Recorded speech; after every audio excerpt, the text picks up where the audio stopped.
Rawalakot. Deputy commissioner पूंछ सैयद मुमताज़ काज़मी ने कहा है कि महकमा बरक़ियात के नादहिंदगान और बिजली बलात अदा करने वाले सारिफिन को रोकने वाले अनासिर के खिलाफ कानूनी कार्रवाई की जाएगी। अवाम बिजली बलात जुमा करवाएं। सारिफिन को महकमा बरक़ियात हर तरह की सहूलियत फराहम करने के लिए हमा वक्त काम करेगा। डिप्टी कमिश्नर पूंछ ने अपने दफ्तर में सहाफ़ियों से गुफ्तगू करते हुए कहा है कि जून से कबल महकमा बरक़ियात के नादहिंदगान जो कि एहतजाज की आड़ में बिलों की अदायगी नहीं कर रहे हैं, उनके खिलाफ कार्रवाई अमल में लाई जाएगी।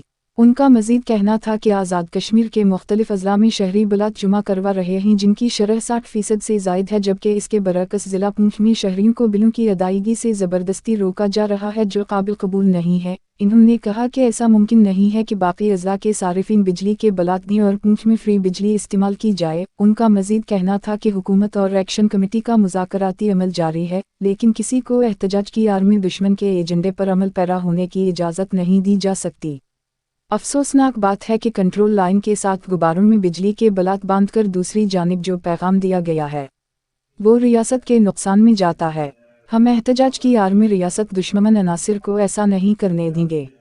AJK exclusive digital. Rawalakot, Azad Kashmir.